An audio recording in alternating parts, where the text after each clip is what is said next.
Greetings, my beautiful lovelies, it's Emmy, welcome back. Today I want to introduce you to this. And this lovely tuber is called Nagaimo.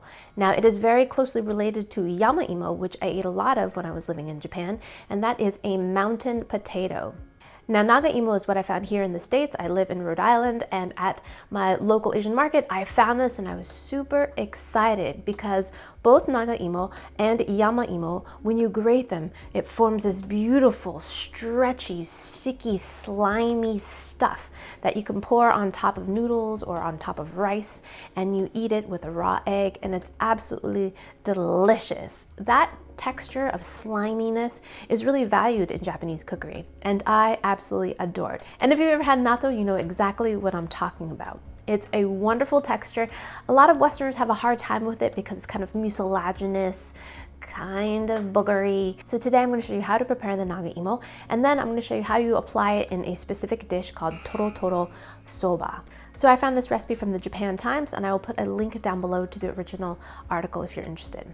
So the noodles are served cold, and then they're topped with some of this grated naga or yamaimo, and then you pour a sauce on top to flavor everything. So the first thing we need to do is prepare that sauce. So in 250 milliliters of water, that's about a cup of water, we're gonna add a piece of kombu. This is about 2.5 grams or about 5 centimeters square piece of kombu.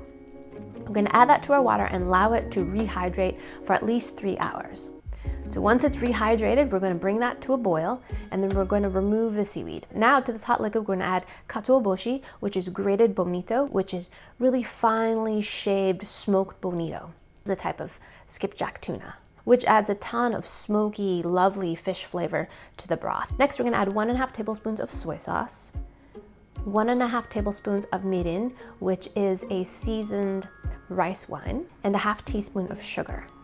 So mix this all well, turn off the heat, and allow this to cool completely. Once the sauce is cooled, we're going to strain it and then place that in the refrigerator and allow it to cool completely. Okay, so our sauce is finished.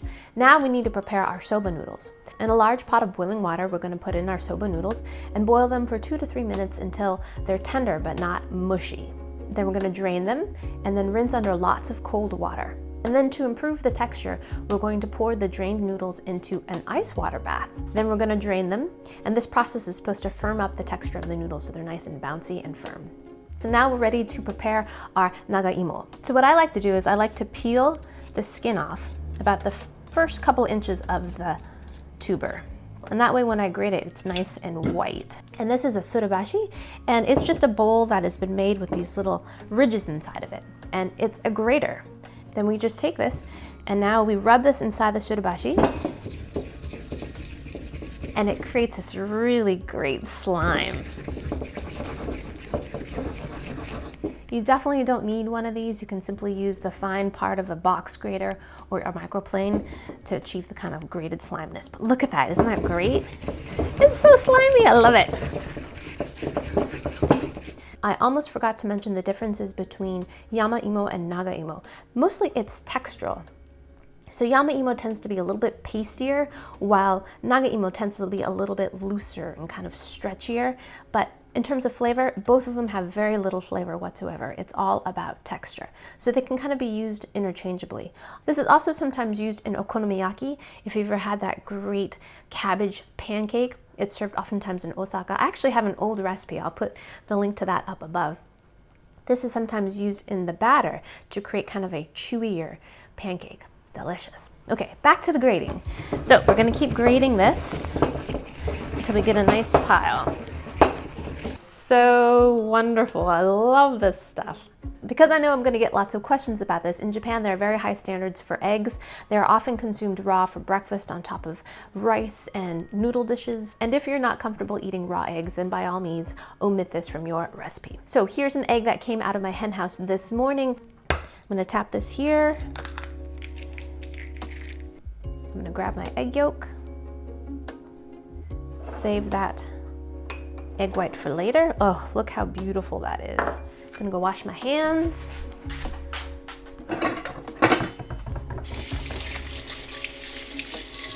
Okay, now we're ready to assemble. I'm gonna take my cold soba noodles, place them in my bowl. On top of my noodles, I'm gonna add my nagaimo, grated right on top. Look at that.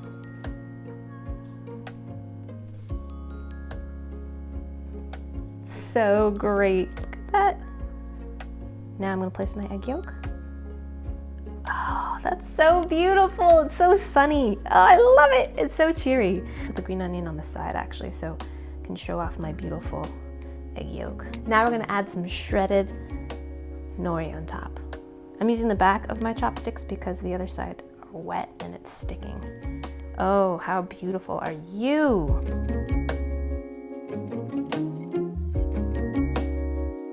Alrighty, the moment I've been waiting for, time to eat my Tororo Soba. Looks absolutely beautiful. The one thing that it is missing is a little bit of wasabi. I'm just gonna use some of the prepared stuff here. So when I lived in Japan, there was a great little local soba shop that we loved going to lunch for, and they would have freshly grated wasabi. It was so, so good, and so different than the store-bought stuff, but this stuff is still good in its own right. All right, I like putting a little bit right here. So now we're just gonna mix everything together. Look at that. Fresh egg yolk. I almost forgot our sauce that we made earlier. It's been nice and chilled. Put it on the side here so we can have it for later. Look at that ball of slime. Isn't that wonderful? So similar to natto, you kind of whip it all up. Alrighty, here we go. Itadakimasu.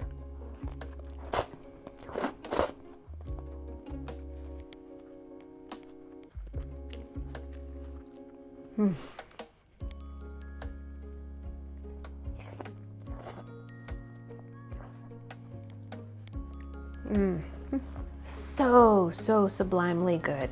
It reminds me of summer actually. Cold noodles are traditionally eaten during the summertime for obvious reasons because you're trying to cool down. It actually gets quite hot in Japan. It's very hot and humid. So cold soba, cold somen in the summertime, so good.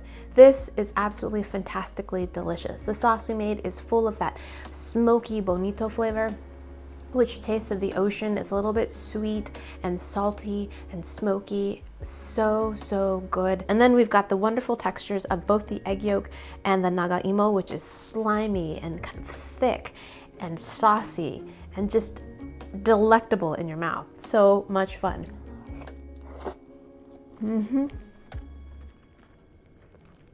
It's kind of foamy and whipped too, like a meringue, but so flavorful. And then you've got the green onions in there, which are green and bright and fresh.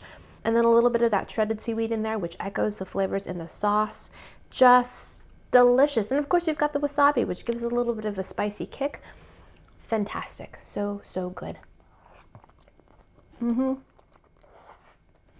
the noodles are wonderful too. Perfectly coated in this luscious sauce. Just delicious. So there you have it, Tororo Soba. If you ever see it on the menu and if you're interested in slimy textures, I definitely recommend it. It's just wonderful. And if you have a local Asian market, look for this in the produce department. It's sometimes called Chinese yam, mountain yam.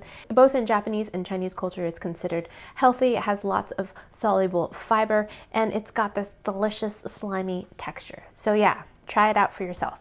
Alrighty, thank you guys so much for joining me. I hope you guys enjoyed that one. I hope you guys learned something. Please share this video with your friends. Follow me on social media. Like, subscribe, and I shall see you in the next one. Toodaloo, take care, bye!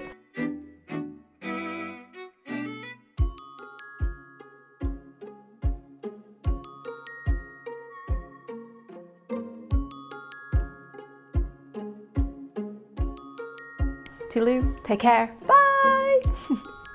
I don't know why I do that.